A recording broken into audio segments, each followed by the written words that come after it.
Major joint venture agreement scrapped. Flexi work week bill before Parliament. Health sector struggles to treat cancer cases. And 80% of Jamaican women overweight. This is the Parliament report. Stay with us.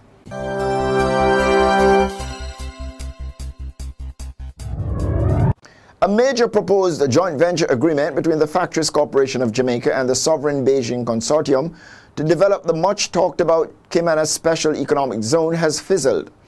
The revelation has fueled growing concerns that Jamaica might be too late out of the blocks to seize the early benefits from the 2015 opening of the expanded Panama Canal. Permanent Secretary in the Ministry of Industry, Investment and Commerce, Vivian Brown, says the proposed financing structure would affect the government's economic program. He was making a presentation to Parliament's Public Administration and Appropriations Committee on March 26. The Sovereign Beijing Consortium was pushing for a government guarantee to clinch the deal with the Factories Corporation of Jamaica. However, such an arrangement could not be facilitated under the terms of the 4-year extended fund facility with the International Monetary Fund. Opposition spokesman on finance Audley Shaw told the Parliament report that he was disappointed to find out that the Caymanas Economic Zone might not come on stream for another year or two. After extensive talks for nearly 2 decades, a bill to facilitate the implementation of flexible work arrangements in the Jamaican workplace has finally been tabled in Parliament. The bill, popularly known as the Flexi Work Week Law, will amend the provisions in several pieces of statutes relating to hours and days of work in order to clear the way for the dispensation of flexible work arrangements locally. The Employment Flexible Work Arrangements Miscellaneous Provisions Act of 2014 was tabled on March 25 in the House of Representatives. The Memorandum of Objects and Reasons of the bill state that Flexi Work Week will consist of 40 hours. The proposed law also specifies that overtime becomes applicable after the stipulated 40-hour work week. In addition, the Flexi arrangement will increase the maximum number of hours in a workday from 8 or 10 hours, as it now exists, to a maximum of 12 hours. The bill also indicates that all 7 days of the week should be considered as possible working days, a provision that had ignited intense debate among church leaders who argued strongly for the preservation of special days of worship. After being observed in the breach for years, the new Flexi Work Week legislation will now make it lawful for women to work at night.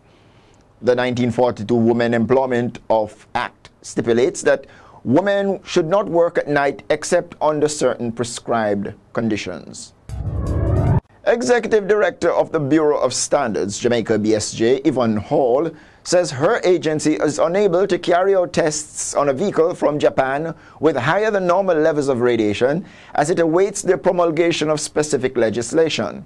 Hall said while the BSJ was designated as the regulatory agency to test for radiation in vehicles, the Bureau has been awaiting passage of the Radiation Protection Authority bill.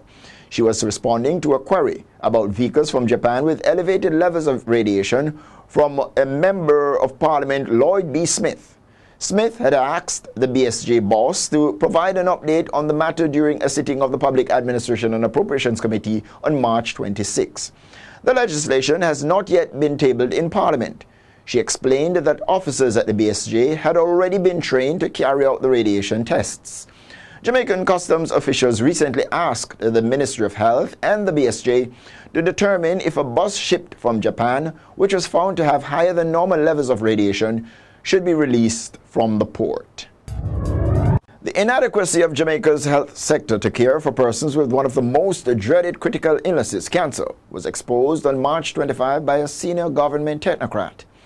Acting Chief Medical Officer CMO Dr. Kevin Harvey admitted that the public health system can only care for 200 of the 900 new cancer patients diagnosed annually with the non-communicable disease.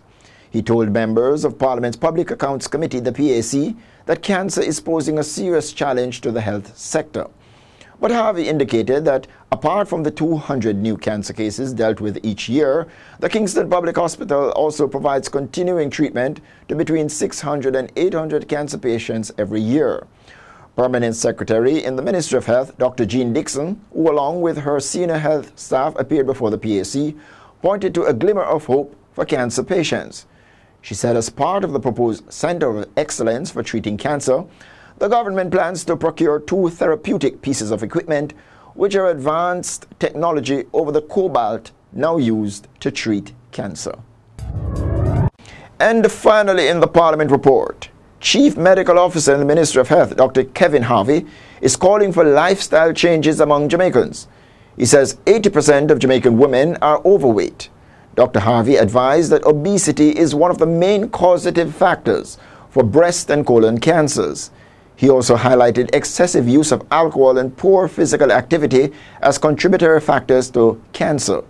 The senior health official said the ministry will soon be focusing attention on nutrition issues following the imposition of regulations to ban smoking in public spaces. This has been another edition of the Parliament Report. Join us next time when we provide highlights of the parliamentary activities. Until then, I'm Edmund Campbell saying walk good.